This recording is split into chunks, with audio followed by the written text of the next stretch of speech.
Estamos en la serie de Descubre la Biblia en 8 sesiones. Descubre la Biblia en 8 sesiones. Hoy vamos a la sesión número 2.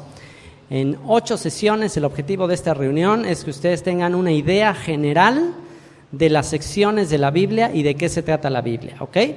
Entonces, el día de hoy, como les digo, vamos a entrar a la segunda sesión. La vez pasada vimos la primera parte. La primera parte de esta sesión, o la primera sesión, es la introducción a la Biblia.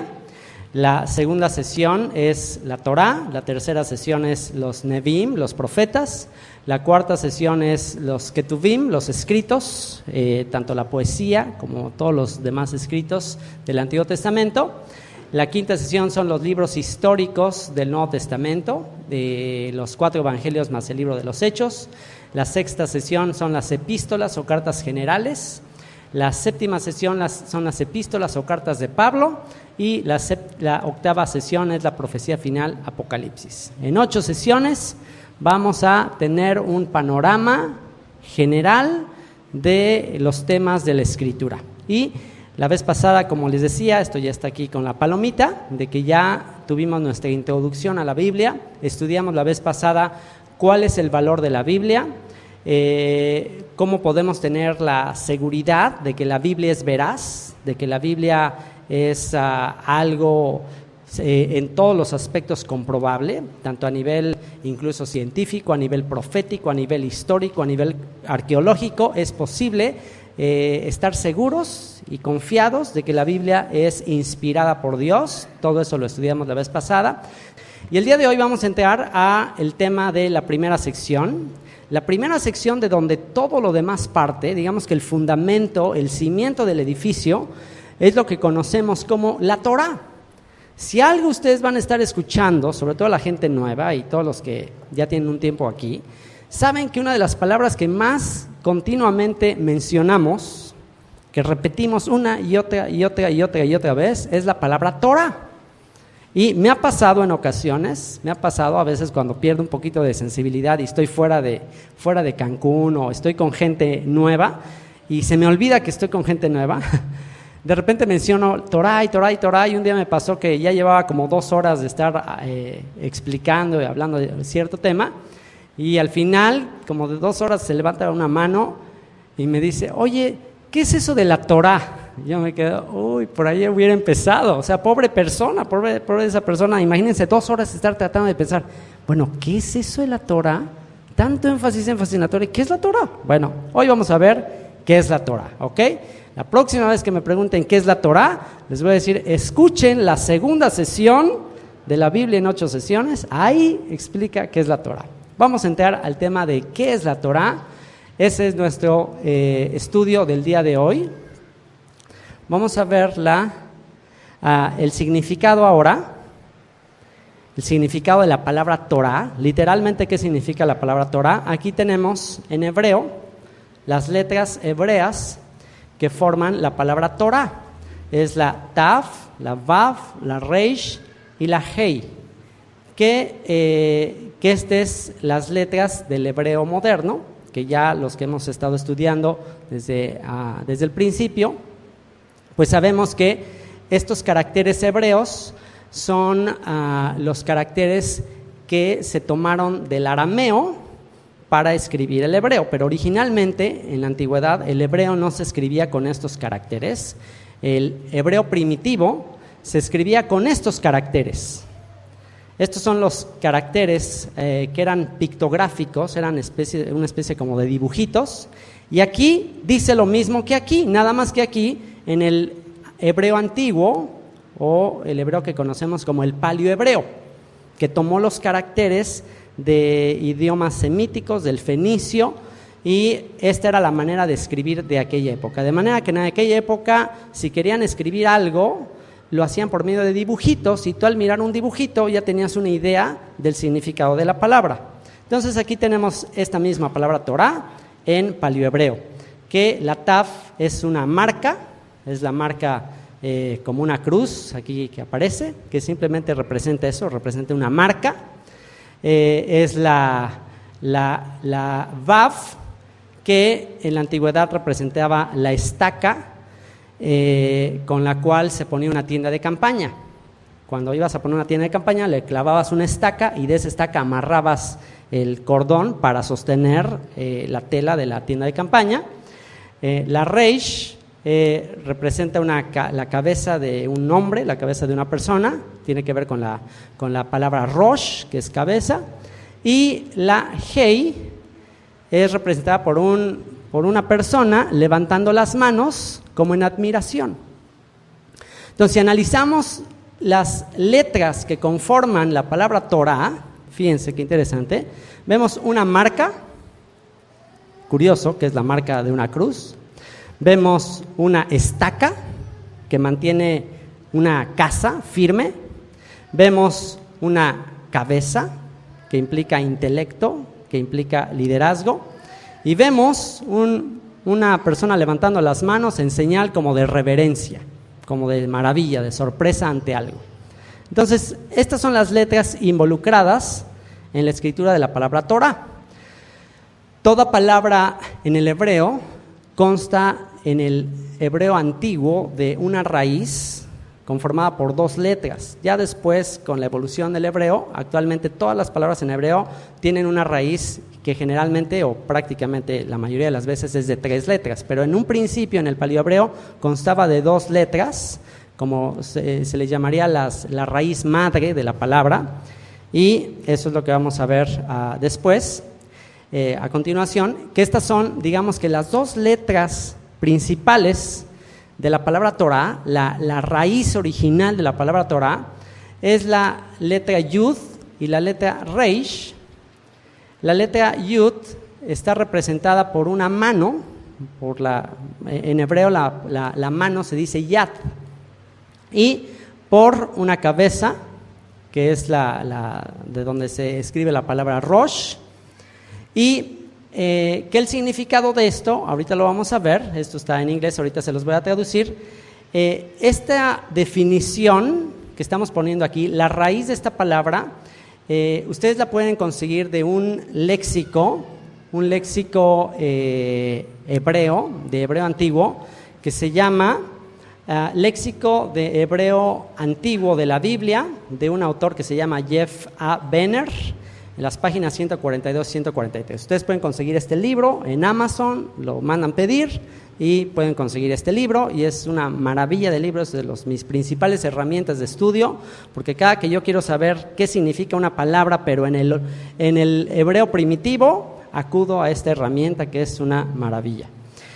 Y aquí vamos a ver la definición. Esta es la traducción de lo que aparece ahí en el léxico de Jeff Benner. Y dice, la letra Yud representa una mano. Si la ven, parece una manita. ¿Sí se dan cuenta? La letra Yud representa una mano y la letra Reish una cabeza de hombre. Ambas letras juntas significan mano de hombre. ¿Para qué se usa la mano de un hombre? La mano se usa para lanzar algo, de modo que el significado también está relacionado con el acto de lanzar. La raíz original de la palabra Torah está relacionada con el acto de lanzar, y se utilizaba esta raíz en relación a lanzar una flecha con un arco. Utilizas la mano, estiras el arco y sale la flecha. Entonces, en relación a eso se utilizaba. El significado también está relacionado con la palabra de señalarle a alguien el sentido que debe seguir. Si alguien te dice, oye, ¿cómo llego a una tienda tal, ¿no? ¿Cómo llego a Walmart? Ya le hicimos aquí publicidad a Walmart. ¿Cómo llego? ¿Qué haces? ¿Qué haces cuando le quieres señalar a alguien el camino? Le señalas con la mano, mira, te vas por allá, 2 cuadras, luego a la izquierda, etcétera, etcétera. Entonces, también esa palabra está relacionada con el acto de señalarle a alguien el camino. Entonces, la próxima vez que escuches la palabra Torah, piensa en algo. Piensa en un arquero que está tratando de tirar la flecha. ¿A dónde? ¿A dónde generalmente el arquero le trata de dar? Pues al blanco, ¿ok? Fíjense qué interesante, porque la palabra pecado en la idea del paleohebreo significa errar el blanco.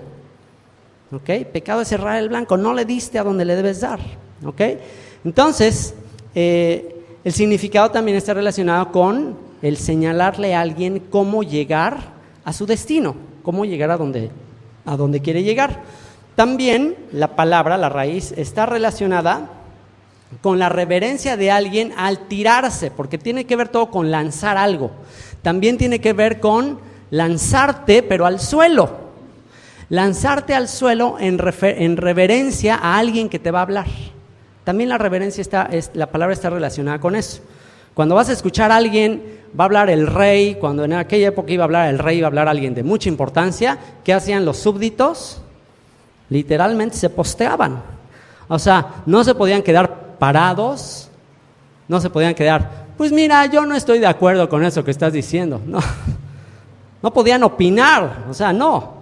Va a hablar el rey, póstrense, dóblense toda rodilla. Si el rey habla, hay que hacerlo. ¿Ok? Entonces, fíjense con todo lo que está relacionado a la palabra Torah. También está relacionada con la caída de la lluvia o la corriente de un río.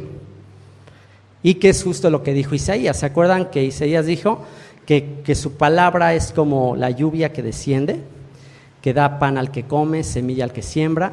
Y dice que así como la lluvia desciende de los cielos y produce fruto, produce pan al que siembra, semilla al que come, dice que así será mi palabra que sale de mi boca, no regresará a mí vacía, sino hará todo lo que yo quiero y será prosperada en aquello para lo que la envié. Así que eso es todo el significado, toda la implicación de la palabra Torah y de la raíz de la palabra. ¿Quién es el autor? ¿Quién escribió este rollo, este sefer? Sefer significa rollo o libro. ¿Quién escribió el rollo de la Torah? Aquí está una imagen artística. La escribió, como se conoce en hebreo, Moshe Rabenu. Moshe es el nombre de Moisés en hebreo. En hebreo a Moisés se le dice Moshe y se le dice Moshe Rabenu, que quiere decir nuestro maestro. Moisés, nuestro maestro. Él fue el que le escribió. Y aquí vemos una vez más el rollo del sefer o del libro de la Torah. Vamos a ver cuál es el contenido. El contenido de la Torah no es ahora como lo tenemos nosotros. Ahora nosotros pues ya la tenemos en un libro como este. Y ya la Torah la tenemos dividida en cinco secciones, pero en el original, cuando Moisés la escribió, él no la escribió así como, a ver, Génesis, Éxodo, Levítico, Números y Deuteronomio. Él no la escribió así, él escribió como un rollo continuo. De hecho, ahorita tengo aquí una imagen que les va a mostrar cuál es uno de los manuscritos más antiguos que se tienen de la Torah. Vamos a ver cómo estaba la escritura. Pero actualmente en nuestras Biblias tenemos la Torah dividida en 5 volúmenes, en 5 libros. El primero de ellos, ¿cómo se llama? Génesis. En hebreo, ¿cómo se llama? Bereshit. ¿Por qué se llama Bereshit? Porque es la primera palabra con la que inicia el libro. Entonces, en la Biblia hebrea, la primera palabra con la que inicia cada libro es el título que se le puso al libro. En el caso de Génesis, ¿cómo comienza? Bereshit, bara, Elohim. Entonces, la primera palabra es Bereshit, por eso al libro de Génesis se le puso Bereshit. El segundo libro, ¿cómo se llama el segundo libro? Éxodo. Éxodo, el nombre hebreo de Éxodo es Shemot. ¿Por qué otra vez? ¿Por qué? Porque así empieza el libro de Shemot. Estos son los nombres de los que entraron a Egipto y bueno, después empieza todo el relato de que esos mismos que entran en Egipto después van a salir unos años después. ¿Cuál es el tercer libro? ¿Tercer libro de la Torah cuál es? Levítico. ¿Cómo se llama en hebreo? Vaikra. ¿Por qué se llama Vaikra? Porque así empieza. Llamó el Señor a Moisés desde el tabernáculo, ¿ok? Desde ahí, Vaikra, y el Señor llamó a Moisés, así empieza. ¿Cuál es el cuarto libro? Números, muy bien. Números, ¿cuál es el título del libro en hebreo? ¿Cómo empieza Números? ¿Quién recuerda cómo empieza Números? Pues en el desierto, tiene que ver con el desierto. Y es la palabra Bamidbar en hebreo. Y el último libro, ¿cómo se llama el último libro? El quinto libro, por eso se le llama el Pentateuco, se llama Deuteronomio. Deuteronomio, o en hebreo, Devarim. Devarim, que significa palabras. Estas son las palabras que el Señor habló, ¿ok? Y los títulos que tenemos en español, Génesis, Éxodo, Levítico, Números, Deuteronomio, estos títulos tienen más que ver con la traducción de los nombres hebreos al griego. ¿Por qué? Porque tienen que ver con una versión llamada la Septuaginta, que es una traducción que se hizo del hebreo al griego, y Génesis tiene que ver con Geneseos, tiene que ver con los orígenes. Por eso se le puso así Génesis. Éxodo quiere decir salida, literalmente. Levítico quiere decir relacionado con los levitas. Eso es lo que quiere decir Levítico, relacionado con los levitas, porque en Levítico se nos habla del sacerdocio levítico, por eso se le puso así. El libro de Números, ¿por qué se le puso Números al libro de Números? ¿Por qué? Porque es el censo, se están contando las tribus, todos los que van a entrar a la tierra prometida, es un censo, contaron a todas las tribus de Israel, por eso se le llama así. ¿Y por qué se le llama a Deuteronomio? ¿Por qué se le llama Deuteronomio? ¿Saben qué significa Deuteronomio? Tiene que ver con la doble ley, con la repetición de la ley, con segunda ley. No es que haya habido una segunda ley, es que el libro de Deuteronomio nos narra la repetición de las leyes que fueron dadas en Sinaí y que se le repiten al pueblo de Israel una vez que están listos para entrar a la tierra prometida. Así que este es el contenido de la Torá. Si tú quieres, cada vez que tú pienses en lo que dice en muchos pasajes de la Escritura, de meditarás en este libro de la ley para que guardes y hagas todo conforme a lo que en él está escrito, y entonces harás prosperar tu camino y todo te saldrá bien, y bienaventurado el varón que no anduvo en consejo de malos, ni en camino de pecadores, ni en silla de escarnecedores sea sentado, sino que en la ley del Señor está su delicia y en ella medita de día y de noche. Cada que pienses en esos versículos, en concreto, cuando pienses en ley, ¿en qué libros tienes que pensar? En estos 5 libros. Entonces, ¿en cuáles son los libros que tenemos que estar meditando de día y de noche? Y cuando andamos en la casa y por el camino y al acostarnos y al levantarnos, ¿en qué libros los tenemos que saber de memoria prácticamente? ¿Cuáles? Estos libros te los tienes que aprender de memoria. Hay un mandamiento en el libro de Deuteronomio que dice que Dios le instruyó a los reyes de Israel, y tú y yo somos llamados reyes y sacerdotes. Hay un mandamiento que dice que los reyes de Israel tenían que copiar, e incluso dice copiar por duplicado, la ley. Por lo menos tienes que copiar 2 veces la ley en el término de tu vida, y no nada más copiarla, sino meditar en ella, meditar en tu escritura todos los días. ¿Quién de aquí ha cumplido ese mandamiento? A ver, levante la mano lo que dice: yo ya cumplí ese mandamiento de copiar la Torah. Entonces, ¿cómo vas a meditar en ella? ¿Cómo vas a memorizarla? Entonces, tarea, ponte un plazo límite. Si no te pones un plazo límite, te garantizo que no lo vas a hacer. Ponte un plazo límite y di: de aquí a tal fecha voy a terminar mi copia a mano de la Torah. O sea, no te va a decir mañana, bueno, voy a Office Depot y le saco copias fotostáticas. No, no se trata de eso. Copia tu propia Torah. Ahora, te voy a dar un tip. ¿Quieres aprender a leer hebreo? ¿A quién le gustaría aprender a leer hebreo? Te voy a dar un tip. Si quieres aprenderte por lo menos las letras y aprender a leer, empieza a copiar la Torah, empieza a copiarla. Así, el carácter. Si a lo mejor al principio no vas a entender muy bien, pero bueno, ya después poco a poco vas a decir, bueno, esta es la Bet, esta es la Aleph. Poco a poco, de tanto que la vas a estar repitiendo, te aseguro que cuando termines de Deuteronomio ya vas a saber las letras del hebreo, ya vas a poder leer. ¿Quién toma el reto?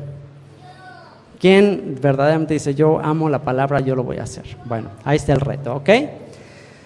Entonces, esto es la Torah. En esto es en lo que hay que meditar de día y de noche. Hoy en la mañana hablamos de esto. Esto es el árbol de vida. Esto es lo que tú y yo necesitamos. ¿Para qué? Para que cada que vamos a tomar una decisión te acuerdes: uy, esto lo escribí, esto lo copié, ya sé cómo decidir en esta situación. Entonces, bueno, pues este es el contenido. Su fecha, ¿cuándo fue que se escribió?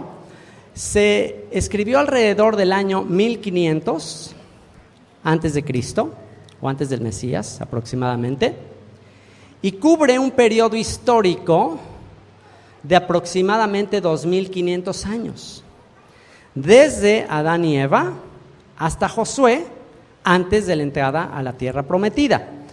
Vamos a ver aquí una línea del tiempo, una cronología.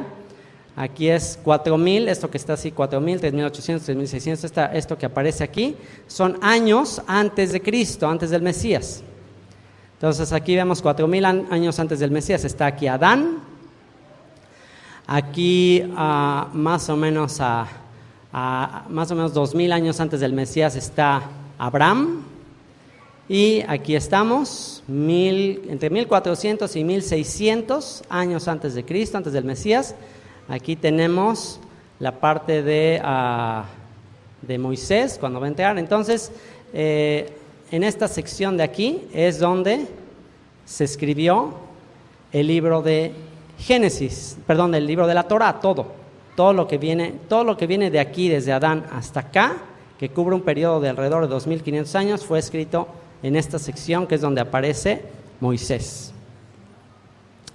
¿Y de qué manera se escribió? ¿Cómo fue que lo escribió Moisés? Hay diferentes teorías sobre la manera en que se escribió. Hay tres teorías principales. Una de ellas es que le escribió en los 40 días y 40 noches que subió a recibir las tablas. De hecho, él estuvo 2 periodos de 40 días y 40 noches. Entonces, algunos piensan que en ese periodo que subió a recibir las tablas, por eso se tardó tanto, 40 días y 40 noches, él se puso, Dios le dictó letra por letra de la Torá. Letra por letra le fue dictando, y eso implicaría que ahí él ya se le dijo absolutamente todo, hasta eventos futuros que están escritos ahí, que él todavía no vivía, todo lo que pasa en números y todo eso, pues como que él ya los escribe ahí. Eso es una posibilidad, está sobrenatural, está así como impresionante, pero algunos piensan que fue así. Otra posibilidad es que lo fue haciendo de manera gradual. En los 40 años que estuvo en el desierto, pues él fue escribiendo, pues según todo lo que iba aconteciendo, él iba escribiendo, y pues ya al final pues ya completa su libro, ¿no? Y la parte de su muerte, que se narra en la parte final del libro de Deuteronomio, pues él ya no la narra, él ya no la escribe, sino la escribe su discípulo Josué. Esa es otra posibilidad. Y la otra posibilidad es que no lo hizo de manera gradual, sino que ya al final de su vida, ya fue así como que sus memorias, así todo lo que pasó, pues ya se puso a escribirlo, así todo el rollo de la Torá. Esa es otra posibilidad. Entonces, bueno, pues ahí cada quien considere cuál es la opción. Estas son principalmente las teorías que se manejan. Y esta es la forma de su escritura. Aquí vamos a ver, este es un manuscrito que es una copia del Pentateuco samaritano. Los samaritanos tienen un rollo en hebreo antiguo, en paleohebreo, que es una de las copias más antiguas que hay de la Torá, y ellos argumentan que así era exactamente. No se sabe a ciencia cierta si esto fue exactamente así, pero de que era paleohebreo, era paleohebreo. Aquí es una forma de paleohebreo un poco evolucionado. Y veamos cómo está el texto. Aquí lo vemos. Si se dan cuenta, las letras estaban juntas. ¿Ok? Este es el pasaje de Génesis 1:1 en adelante. Bereshit bara Elohim. Aquí vemos el texto ya con las separaciones. Aquí ya vemos los caracteres hebreos modernos, con espacios, que esto fue hecho posteriormente, esto fue hecho después del siglo III o IV por los masoretas. Ellos se encargaron de separar las palabras, de ponerle espacios, pero en el principio pues ni siquiera eran esos caracteres, eran más bien como estos, y eran juntos.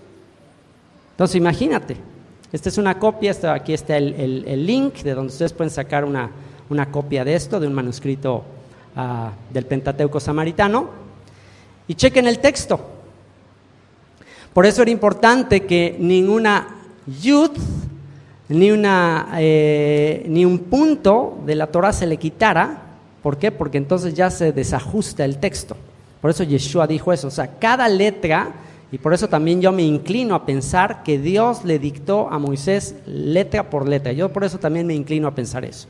Y por lo que vimos la vez pasada acerca del código de la Biblia. ¿Se acuerdan que vimos que hay códigos escondidos en la Biblia? Que hay programas, hay software que tú le puedes meter textos de la Biblia y ya te muestra eventos que han pasado recientemente, eventos como las Torres Gemelas el 11 de septiembre, eventos así que dices, ¿cómo puede ser que aparezca eso en la Escritura? Por medio de códigos, tú puedes rastrear eventos que han sucedido en la actualidad.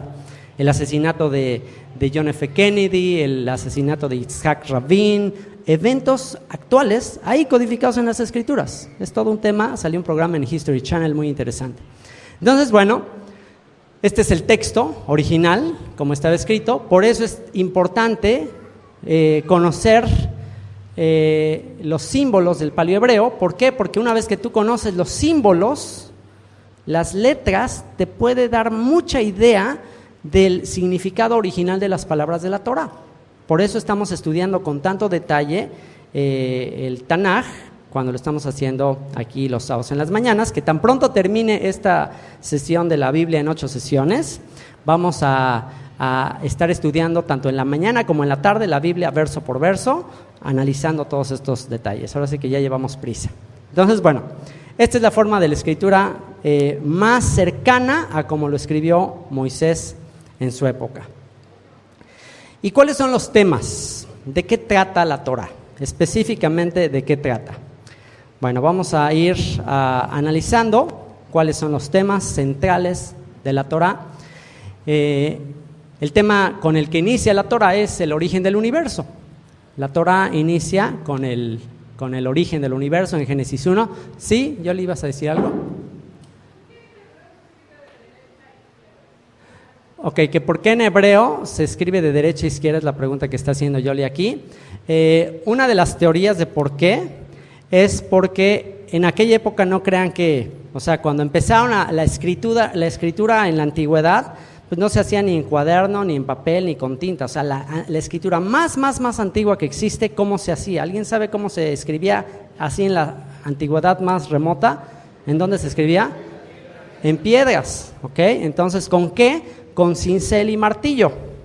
Entonces, ¿con qué agarras el martillo? Generalmente la mayoría de la gente que es diestra toma el martillo con la derecha y pues vas escribiendo, y como que es más práctico, o es por cuestiones de practicidad, es una teoría, y van escribiendo de derecha a izquierda por cuestiones de ser diestros. Esa es una de las teorías. No sabe a ciencia cierta, pero esa suena bastante posible, ¿ok?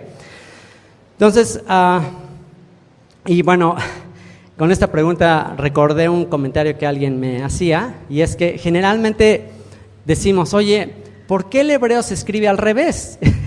Y como que más bien siempre nuestro punto de referencia es el exilio. Y la verdad es que es al revés, o sea, los que estamos al revés somos nosotros, el derecho es así debería de ser, y pues ya los que estamos al revés somos nosotros. Pero bueno, los temas de la Torah. La Torah empieza con el origen del universo. Génesis 1 nos habla de los 6 días de la creación, la manera en que Dios creó todo lo que existe, y Dios creó cada cosa en un cierto día relacionado con los días de la semana. Aunque Él lo pudo haber hecho todo en un minuto o en un segundo, la Biblia te narra que en el primer día creó la luz, en el segundo día separó las aguas de las aguas, en el tercer día creó la vegetación, y te va narrando día por día que fue creando, y esto es porque cada día tiene una enseñanza, cada cosa que Él hizo tiene en relación, o es un anticipo de lo que va a hacer a nivel profético. Así que eso es lo que nos narra el principio de la Torah, Génesis 1. Génesis 1 y 2 nos narran el origen de la humanidad, ¿ok?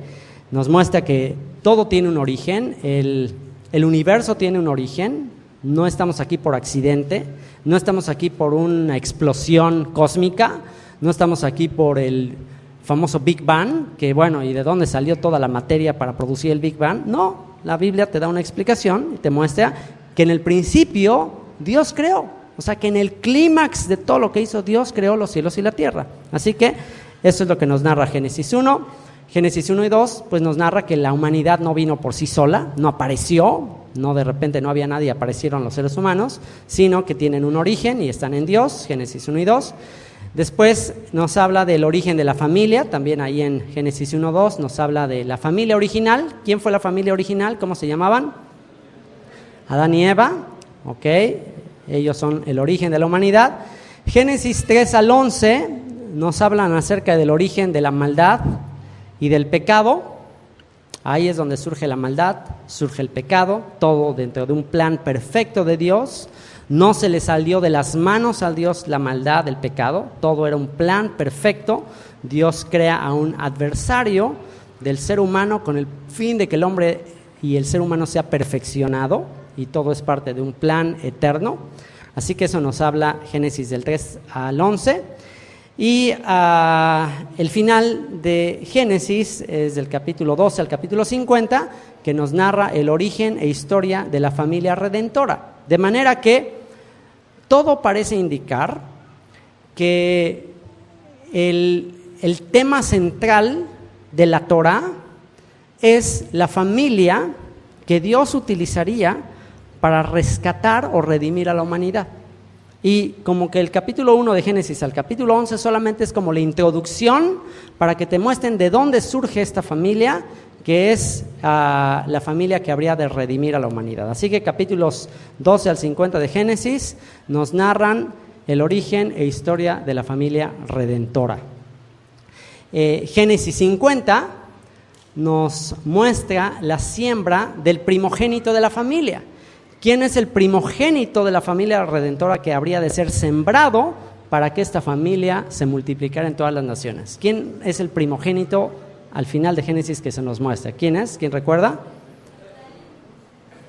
Yosef. Yosef es el primogénito al final de Génesis. Si ustedes se dan cuenta, como que el desenlace de Génesis es la historia de Yosef, que Yosef significa Dios añade, y Génesis, que comienza con la creación del ser humano, de Adán y Eva. ¿Cómo concluye Génesis? Con un ataúd en Egipto, con los huesos secos de Yosef, que habrían de ser llevados, sacados de ahí, para ser llevados a la tierra prometida.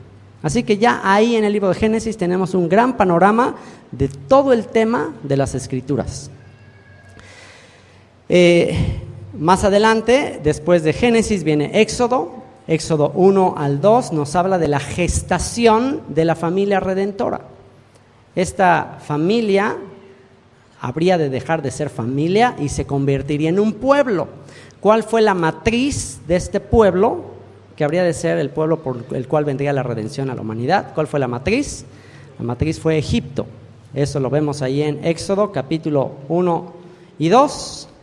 Y del capítulo 3 al 18 de Éxodo vemos el primer éxodo de la familia redentora, el momento en que nace, en que da luz la tierra y sale la familia redentora. Esto está en Éxodo 3, 18.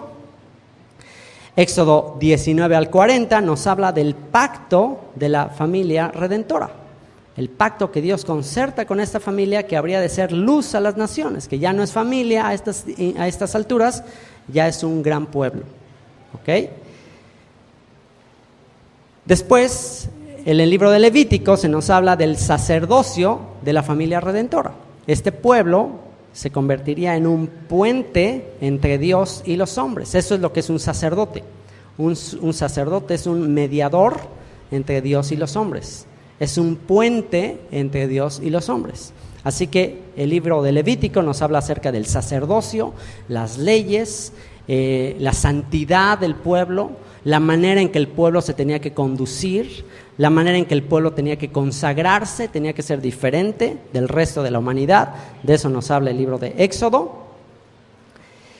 Y el libro de Números, una vez que es llamado el pueblo de Israel, el libro de Números, ¿de qué nos habla? ¿Qué nos relata el libro de Números? El libro de Números nos muestra el tropiezo y el exilio de la familia redentora, que tiene que ver con los 40 años en el desierto. Esos 40 años en el desierto es un tipo de el llamamiento rechazado. del llamamiento a ser reyes y sacerdotes, que es rechazado, que es transgredido y que como consecuencia trae el andar dando vueltas en el desierto. Y eso nos habla el libro de Números, para que al escucharlo, al leer las historias, al leer que murmuraban, que se quejaban, que codiciaban, que andaban totalmente extraviados, que veían milagros y milagros de Dios y no les caía el 20, para que cuando leamos ese libro digamos, wow, no nos vaya a pasar lo mismo que a ellos. De eso trata el libro de Números.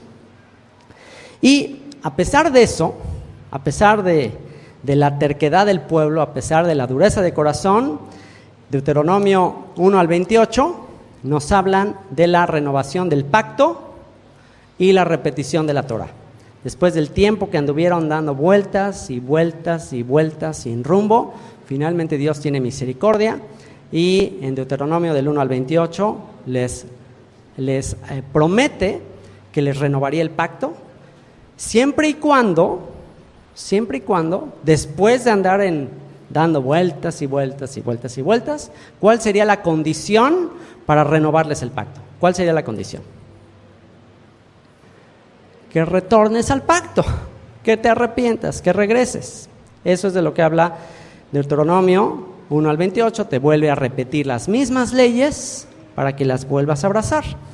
Y por último, Deuteronomio 29 al 32 nos describe la redención.